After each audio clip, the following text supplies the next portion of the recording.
Bonjour et bienvenue. Profitez de ce qui suit, abonnez-vous et activez les notifications. Bradley Carter n'avait jamais été un homme d'excès. Son plaisir résidait dans la constance.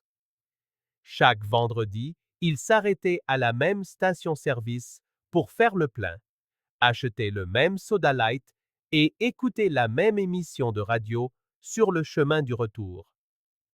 À 54 ans, ce directeur régional d'une chaîne de supermarchés à Frisco, au Texas, n'avait peut-être pas une vie trépidante, mais il était fier de la stabilité qu'il avait construite au fil des ans. Il était marié à Vanessa depuis près de 3 décennies. Ils avaient 2 filles, désormais adultes et installées dans leur propre vie. Le nid vide ne les avait pas rendus plus passionnés, mais il ne semblait pas non plus avoir ouvert la porte à quelque chose de sombre.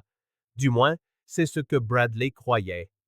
Vanessa, à 48 ans, avait cessé d'enseigner à l'école publique locale et coordonnait maintenant des projets éducatifs à distance. Elle passait le plus clair de son temps à la maison, assise devant son ordinateur, lunettes de lecture sur le nez, vêtue de t-shirt ample, les cheveux souvent relevés en un chignon désordonné. Pour Bradley, elle était toujours la femme qu'il avait rencontrée à 25 ans dans la file d'attente d'un cinéma. Intelligente, vive d'esprit, loyale. Parfois, la façon dont elle se blottissait contre lui dans le lit, ou les rires spontanés qui fusaient même pendant les tâches ménagères, lui manquaient. Mais il se disait que cela faisait partie du temps, des phases, de la routine. L'amour change, mais il reste, se répétait-il en tête comme un mantra réconfortant. Cette semaine-là, un événement important agitait les coulisses de la chaîne de supermarchés où travaillait Bradley. C'était la célébration annuelle des employés, un dîner formel dans un centre de congrès avec remise de prix et hommages. Il s'en réjouissait, sans grandes attentes. Les projecteurs seraient braqués sur les dirigeants, mais il devait également recevoir une distinction pour ses 20 ans de service. Rien d'éclatant, juste symbolique. Le jeudi soir, alors qu'il regardait un vieil épisode d'une série policière, Bradley se tourna vers sa femme et lui dit: Tu penses mettre cette robe verte pour le dîner de samedi? Je t'ai toujours aimé dedans.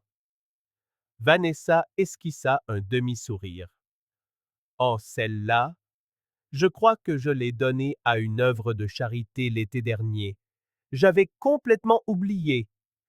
C'est dommage, répondit-il en reportant son attention sur la télévision.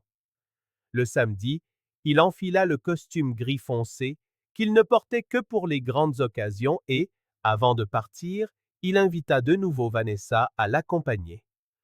Ce sera sympa. Buffet correct, musique live, le discours ridicule du vice-président. Tu devrais venir. Elle hésita, grimaçant légèrement. Pas aujourd'hui, Brad. J'aurais vraiment voulu t'accompagner, mais j'ai mal à la tête depuis ce matin. Ce sont sûrement encore mes sinus. Je ne serai pas de bonne compagnie pour toi aujourd'hui. Il lui déposa un baiser sur le front et sourit naturellement. D'accord, prends soin de toi. La salle de bal était élégante. Nappes blanches, éclairage ambré et arrangements floraux discrets conféraient au lieu une atmosphère raffinée et festive. Bradley salua des collègues, échangea des plaisanteries avec des directeurs d'autres succursales et s'assit à une table avec son équipe de la région centrale. C'était la soirée où il serait honoré pour ses 20 ans dans l'entreprise, rien d'extravagant, mais significatif pour lui. Après le dîner vinrent le discours du vice-président qui inclut quelques mots à l'adresse de Bradley, quelques photos de groupe et enfin un toast collectif. Tout se déroulait sans accroc. Vers la fin de l'événement, au moment de partir, Jordan, un collègue de longue date et ami de confiance, s'approcha de lui téléphone à la main avec une étrange expression. Brad, je peux te parler 1 minute? Bradley remarqua le ton inhabituel.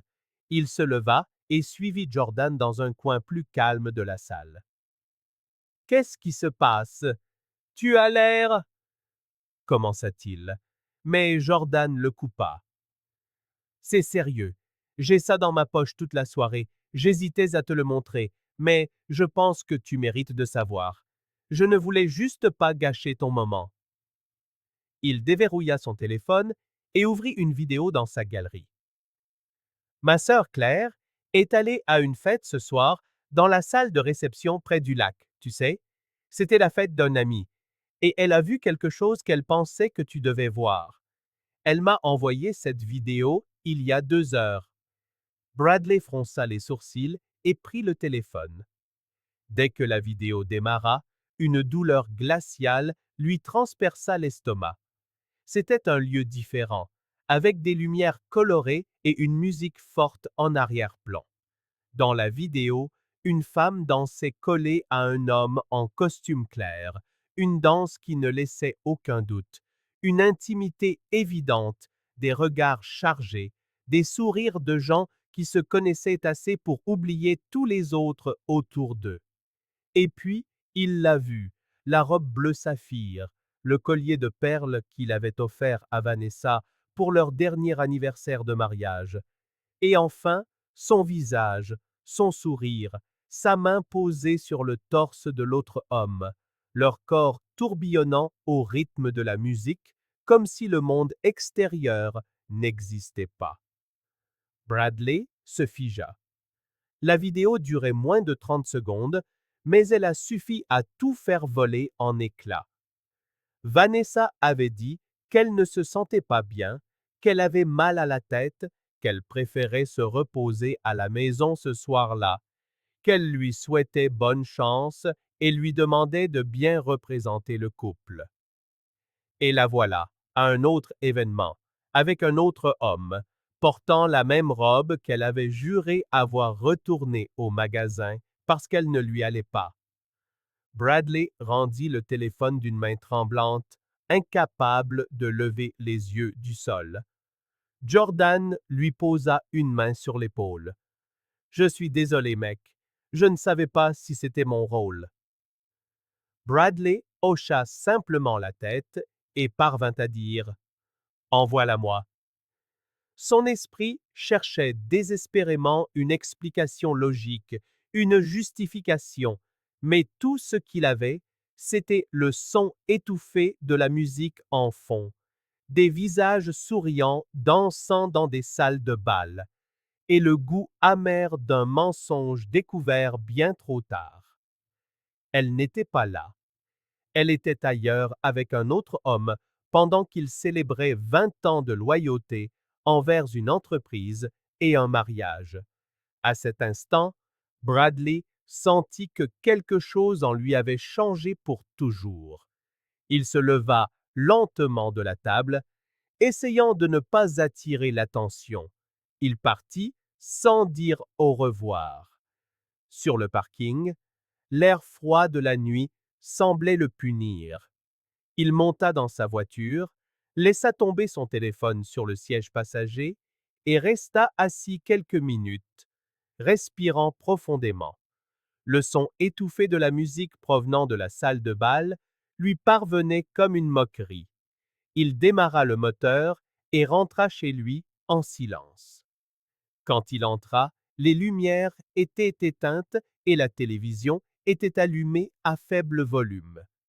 Vanessa était en pyjama, allongée sur le canapé avec un bol de pop-corn sur les genoux, regardant une émission quelconque. En le voyant, elle força un sourire. Tu es déjà de retour? C'était rapide. La fête a perdu de son charme, répondit-il, la voix sèche. Oh, je suis désolé. Elle bâilla et mit la télévision en pause. Tu veux que je te prépare un thé? Bradley secoua simplement la tête et se dirigea vers la salle de bain. Il fixa longuement son reflet dans le miroir. Puis, il enfila le t-shirt en coton dans lequel il dormait et se rendit dans la chambre. Il s'assit sur le lit et y resta, silencieux, jusqu'à ce qu'elle arrive. Vanessa apparut quelques minutes plus tard, éteignit la lumière du couloir et entra dans la pièce à pas feutrés. Elle s'allongea à côté de lui, s'installant sous la couverture. Bradley tourna son visage vers elle, le regard fixe et dur. Le silence semblait emplir chaque recoin de la pièce. Puis, d'une voix basse et calme, tranchante comme une lame, il demanda « L'aimes-tu » Vanessa se figea. Son visage perdit ses couleurs. Sa respiration devint superficielle, et ce qui avait été un espace domestique chaleureux se transforma en un champ de mine. Mais la réponse, ou son absence, viendrait plus tard. Le silence après la question de Bradley résonna comme un tonnerre étouffé. Vanessa mit quelques secondes à réagir, mais ces secondes parurent des heures. Elle tenta de rire, mais sa voix se brisa. « De quoi tu parles, Brad » murmura-t-elle, en ajustant son oreiller comme si ce geste pouvait masquer le tremblement de ses mains. Il ne détourna pas le regard. Calme en apparence, mais bouillonnant à l'intérieur, il prit le téléphone qu'il avait posé sur la table de chevet, ouvrit la vidéo que son ami lui avait envoyée et tourna l'écran vers elle. Les yeux de Vanessa s'écarquillèrent. Sa respiration s'accéléra, presque haletante. Elle tenta de dire quelque chose, mais sa gorge la trahit. Tout ce qu'elle put articuler fut un murmure. « Ce n'est pas ce que tu crois. » Bradley laissa échapper un rire amer et incrédule. « Pas ce que je crois. Alors explique-moi pourquoi le collier que je t'ai offert est autour du cou de cette femme. Explique-moi pourquoi cette robe, celle que tu as juré avoir retournée, est là sur tes hanches, en train de tourner sur la piste de danse. » Elle cligna des yeux plusieurs fois, comme si elle cherchait une issue rapide.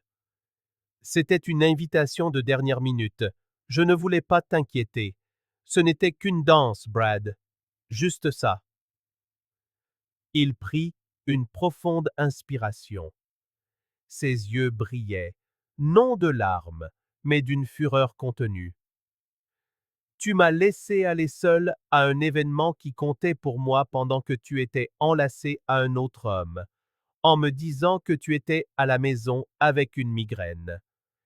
Vanessa se recroquevilla dans le lit, serrant ses genoux comme une enfant. Je n'ai rien planifié. C'était une impulsion, une erreur. Bradley se leva et fit lentement le tour de la chambre, presque cérémonieusement. Il passa une main dans ses cheveux, respira profondément, puis se tourna vers elle avec une détermination glaciale. Qui est-il? Elle hésita, déglutit. Un collègue du projet éducatif. Rien de plus. Son nom. La voix de Bradley était ferme, tranchante. Aaron. Aaron Wallace. Bradley enregistra ce nom comme une pièce à conviction, mais contrairement à ce que Vanessa aurait pu attendre, il ne se coucha pas en silence cette nuit-là. Il resta assis sur le bord du lit, le téléphone toujours à la main, la vidéo d'elle dansant avec un autre homme brillant sur l'écran. Vanessa tenta de s'envelopper dans la couverture, comme si la froide vérité n'était pas sur le point de tout déchirer. « Tu vas vraiment rester silencieuse » demanda-t-il sans la regarder. « Tu vas vraiment continuer à me regarder en prétendant que cela n'est pas arrivé » Elle déglutit difficilement. « Brad, s'il te plaît. Je veux la vérité, toute la vérité.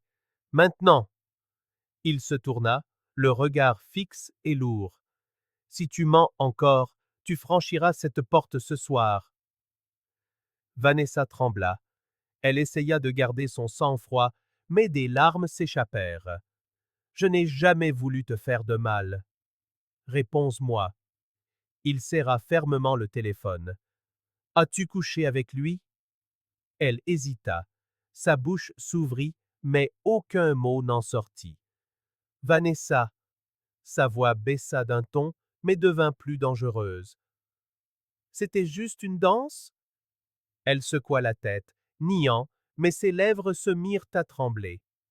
Finalement, comme si la culpabilité brisait sa résistance, elle murmura. C'est arrivé plus d'une fois.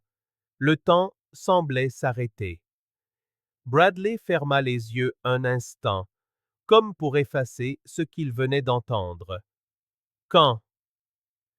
La première fois, c'était lors du séminaire de l'équipe éducative à Cedar Rapids. Il y a 4 mois. Bradley hocha la tête, comme s'il s'était attendu au coup, mais saignait tout de même à l'intérieur. Alors, c'est ça, toute cette comédie. La migraine, le refus de venir à la soirée, les douces paroles autour d'un café. Vanessa sanglotait maintenant. Je me sentais seule. Tu étais toujours tellement pris par ton travail. Je voulais juste ressentir quelque chose à nouveau. Ce n'était pas prévu. C'est juste arrivé. Juste arrivé? Il eut un rire amer. Tu sais ce qui arrive, Vanessa? Une crevaison, une coupure au doigt. La trahison, ça n'arrive pas. On l'a choisi. Tu as choisi de me trahir. Tu as choisi de mentir. Tu as choisi de coucher avec un autre homme, tout en portant mon nom de famille. Elle s'approcha, à genoux. Pardonne-moi. Je suis désolé, je te le jure. Bradley se leva, reculant de 2 pas, comme si son contact était un poison. Il n'y a plus de place pour toi dans cette maison. Quoi? Fais tes valises dès demain matin et pars. Elle parut abasourdie. Brad, s'il te plaît, tu vas vraiment tout jeter comme ça? Je n'ai rien jeté. C'est toi qui l'as fait. Quand tu as franchi cette ligne, tu as brûlé toute notre histoire. Et maintenant, tu pars avec les cendres. Vanessa tenta de plaider, mais il lui tourna le dos. Il se dirigea vers l'armoire, prit un oreiller et une couverture, et se rendit sur le canapé du salon. Quand il s'allongea, la seule lumière allumée était celle du couloir où Vanessa se tenait encore, pleurant comme l'ombre de l'épouse qu'elle avait été. Le lendemain matin, l'air était lourd, suffocant.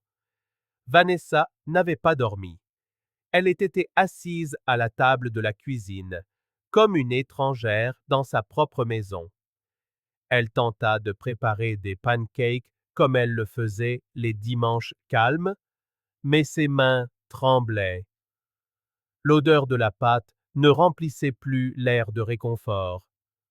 Bradley apparut, les yeux fatigués, le visage mal rasé, mais le regard déterminé. Il s'assit à table et regarda l'assiette qu'elle avait posée devant lui. Il ne la remercia pas, ne fit aucun commentaire. Il leva simplement les yeux. Tu t'attends vraiment à ce que je prétende que cela peut être réparé? Coquille. Vanessa prit une profonde inspiration. Je ne sais pas quoi dire. Dis que tu vas partir. Épargne-moi le théâtre. Et où irai-je? Je n'ai personne ici, Brad. Tu aurais dû y penser avant de laisser un autre homme entrer dans ta vie. Elle essaya de toucher sa main, mais il retira son bras. Tu ne comprends pas. Non, c'est toi qui ne comprends pas. Je ne suis pas le genre d'homme qui tolère la déloyauté. Je peux pardonner les défauts, les crises, même la distance. Mais les mensonges et la trahison, ça ne vit pas sous mon toit. Vanessa laissa tomber sa fourchette avec un bruit sec. Tu es cruel. Ce qui était cruel, c'était de me regarder dans les yeux, de mentir dans notre lit et de jurer l'amour alors que ton esprit était encore sur le corps d'un autre homme. Elle ne répondit pas, baissa simplement la tête, se ratatinant sous une vérité qu'elle ne pouvait plus éviter. Tu as jusqu'à cet après-midi, dit Bradley en se levant. Si tu as besoin d'aide avec tes sacs, je peux appeler quelqu'un, mais je ne toucherai pas tes affaires moi-même.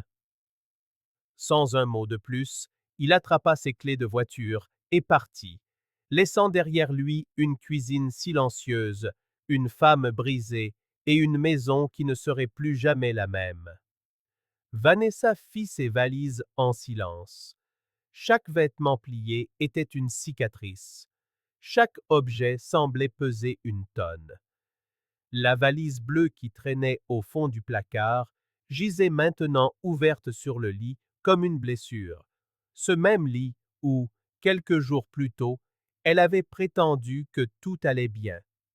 Pendant ce temps, Bradley marchait dans le quartier comme s'il cherchait de l'air pour respirer.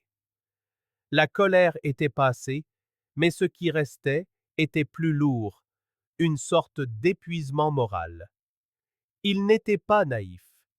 Il savait que les mariages traversent des phases difficiles, mais rien ne justifiait ce qu'elle avait fait. La trahison avait été délibérée, cachée, entretenue par des mensonges, et c'est ce qu'il ne pouvait pas pardonner. Quand il rentra chez lui, il trouva le salon vide et sa valise prête dans l'entrée. Vanessa était assise sur le canapé, les mains jointes, paraissant petite dans un espace qui ne lui appartenait plus. Tu as un endroit où rester? Demanda-t-il sans sarcasme, mais sans aucune tendresse non plus. Elle hocha la tête. Chez une collègue de l'école pour quelques jours.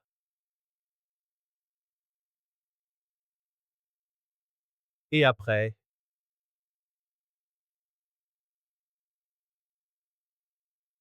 je trouverai une solution.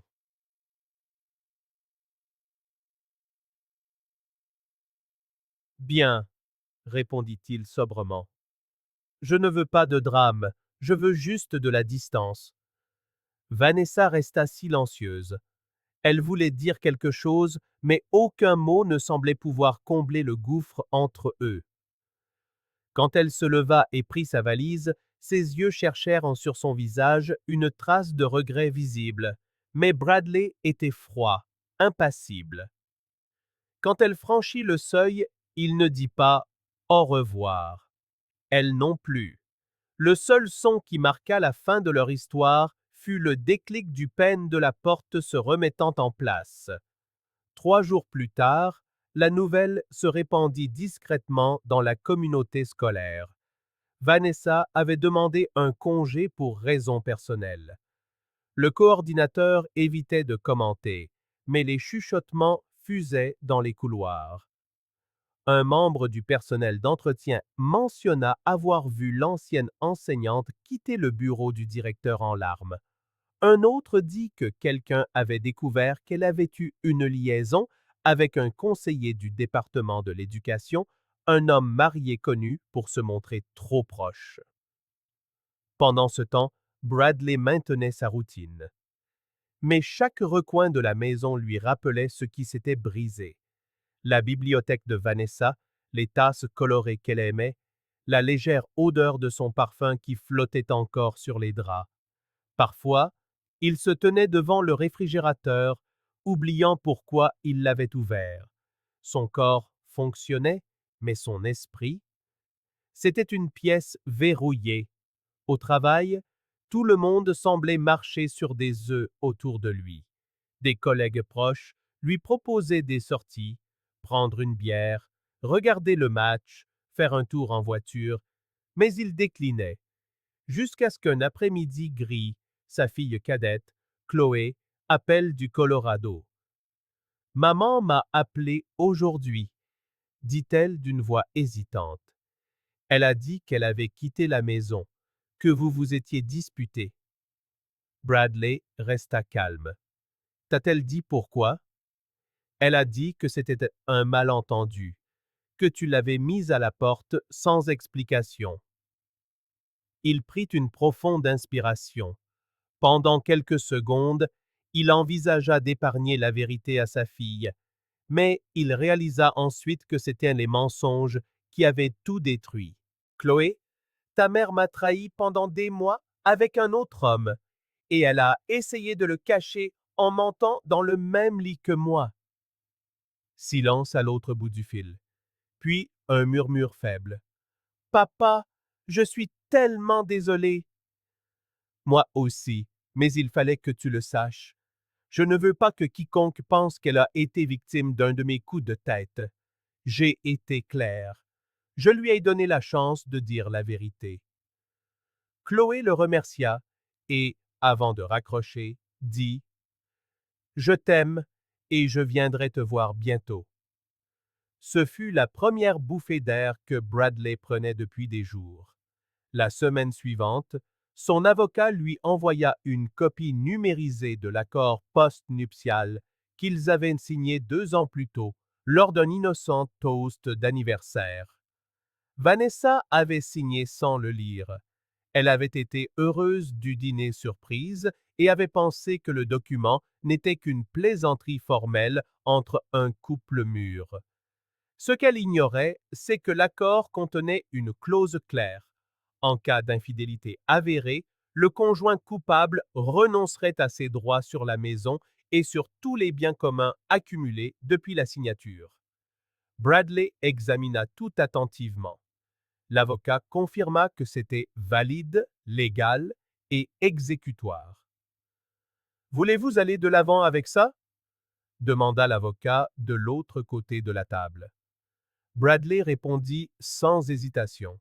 « Je ne vais pas la détruire, mais je ne laisserai pas quelqu'un qui m'a détruit repartir avec la moitié de ce que j'ai passé une vie à construire. » Quelques semaines plus tard, Vanessa se présenta à la maison pour récupérer quelques effets personnels. Elle avait espéré que Bradley serait sorti, mais il était là, calme, assis sur le porche.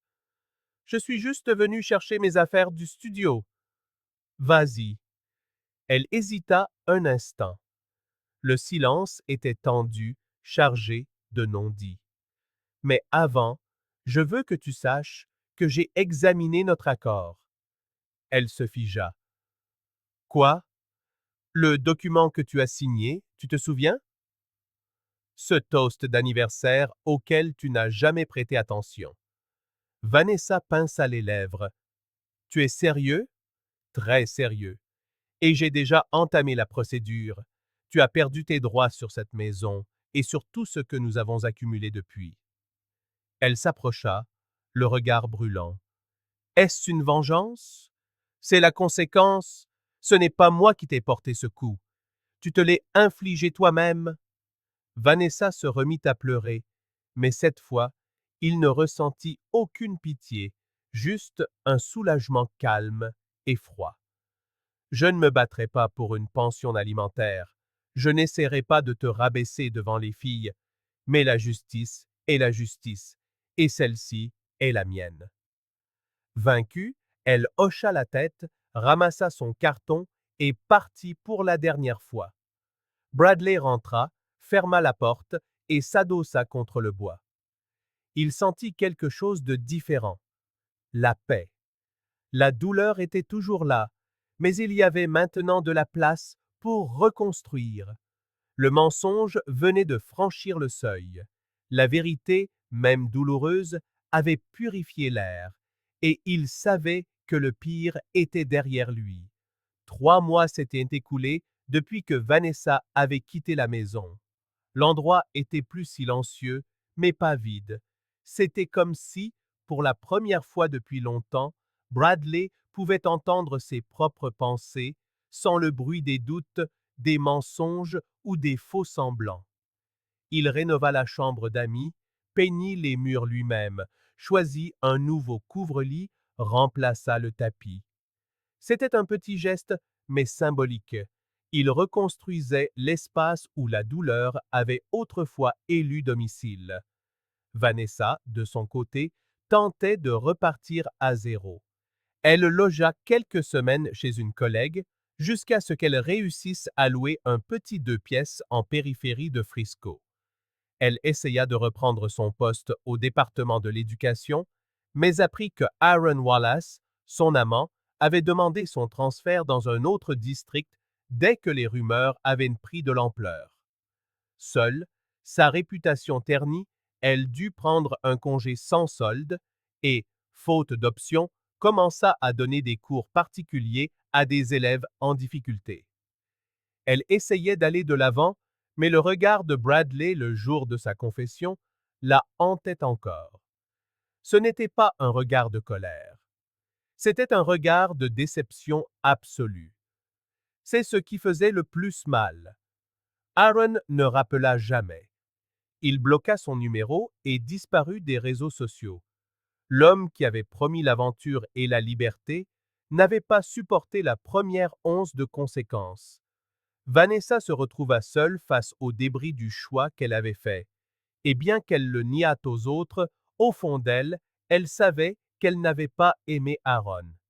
Elle voulait juste s'échapper d'elle-même. Bradley, lui, décida de réaliser un projet qu'il repoussait depuis des années. Transformer son vieux rêve d'acheter une petite propriété rurale en réalité. Rien de loin de la ville, juste assez pour entendre les criquets la nuit et le vent le matin. Il avait toujours aimé le jardinage, mais n'avait jamais eu le temps de s'y consacrer sérieusement. Il trouva un terrain modeste avec une vieille serre et une cabane abandonnée. Le week-end, il s'y rendait seul pour nettoyer, peindre et renouer avec une paix qu'il n'avait pas ressentie depuis longtemps. Un samedi, alors qu'il était à genoux dans la terre en train de planter des tomates, il reçut une visite inattendue. Sa fille aînée, Rebecca. Elle tenait son jeune fils dans ses bras et portait un cake à la banane encore chaud. Je suis venue voir si papa savait encore regarder les gens droit dans les yeux, lança-t-elle avec ce sourire qu'elle tenait de lui. Bradley la serra fort dans ses bras. C'était la première étreinte sincère qu'il donnait depuis que tout s'était effondré. C'est à toi maintenant? Demanda-t-elle en regardant autour d'elle. Pour l'instant, mais je commence déjà à sentir que j'en fais partie. Tu sembles plus léger, plus en paix. Elle lui toucha le bras. C'était la bonne décision? Il hocha la tête. Ce n'était pas facile, mais c'était la seule qui pouvait me rendre ma dignité. Rebecca resta des heures. Pendant que son fils courait après les papillons, le père et la fille parlèrent de tout, de l'enfance, des regrets, de l'avenir. Ils mentionnèrent à peine Vanessa, et cela leur parut libérateur. Un après-midi pluvieux, Vanessa décida d'écrire une lettre. Elle n'attendait pas de réponse, ne demandait pas le pardon. Elle voulait juste que Bradley sache qu'elle avait enfin compris, trop tard, ce qu'elle avait perdu. La lettre arriva dans une simple enveloppe brune, l'écriture tremblante. Brad, je ne m'attends pas à ce que tu lises ceci, mais j'ai besoin de t'écrire. Quand je me suis retrouvé dehors, j'ai cru que le pire était la solitude, mais j'ai réalisé que le véritable châtiment, c'est le silence de quelqu'un qui te connaissait par cœur et qui a renoncé à toi. Je ne t'ai pas trahi par manque d'amour, mais par manque de respect pour moi-même et pour toi. Je voulais tout recommencer avec toi, mais j'ai dû tout recommencer seul, et je comprends que c'est le prix à payer. J'espère que de belles choses fleuriront dans ta nouvelle vie, même si je n'en fais plus partie. Vanessa. Bradley lut la lettre, les mains stables. Il la plia et la plaça au fond du tiroir d'une vieille commode. Il ne répondit jamais et n'en avait pas besoin. Parfois, le silence est le point final que la vérité exige. 6 mois après la séparation, la propriété rurale s'était transformée en une petite entreprise prometteuse. Bradley commença à vendre des produits frais aux restaurants locaux, et bientôt les voisins se mirent à rechercher ses récoltes. Progressivement, il mit en place un petit marché le samedi avec d'autres producteurs, et la vieille cabane devint un lieu de rassemblement pour la communauté, simple mais plein de vie. C'est alors qu'il prit une décision qu'il mûrissait en silence. Il démissionna du poste qu'il occupait depuis plus de 20 ans. Il laissa derrière lui les allées lumineuses de la chaîne de supermarchés et embrassa pleinement sa nouvelle routine, les mains dans la terre, sentant l'herbe du matin et voyant sa propre sueur se transformer en nourriture pour d'autres familles. L'homme qui avait passé tant de temps entouré d'objectifs et de tableurs récoltait désormais des laitues et des tomates et discutait avec des clients qu'il appelait par leur nom. Et plus important encore, il réapprenait à faire confiance. Un de ces samedis, il rencontra Hélène, une veuve discrète qui vendait des confitures maison dans des bocaux aux couvercles colorés et aux étiquettes manuscrites. Ils commencèrent par échanger des recettes, puis prirent l'habitude de déjeuner ensemble, là, à l'ombre d'un noyer au fond de la propriété. Sans précipitation, sans attente, juste deux personnes blessées respectant le temps de guérison de l'autre. Le temps passa. Les filles gardaient le contact avec leur mère, mais toujours sur un ton différent. Elles l'aimaient, mais connaissaient maintenant sa faille, et avaient appris de leur père ce que signifiaient les limites et la dignité. Bradley n'a jamais cherché la vengeance, il a cherché la justice, et il a trouvé la paix. La leçon la plus claire qu'il portait désormais en lui était aussi limpide que le ciel de la campagne. Il y a des douleurs que l'on ne choisit pas de ressentir, mais il y a des vies que l'on peut choisir de reconstruire. Et au final, c'était suffisant. Car la véritable victoire n'est pas de faire souffrir l'autre, c'est de se regarder dans le miroir et de reconnaître la personne que l'on est devenu après la tempête. Merci d'avoir regardé cette vidéo. Si elle vous a plu, n'oubliez pas de vous abonner à la chaîne et d'activer les notifications pour ne rien manquer. À la prochaine fois.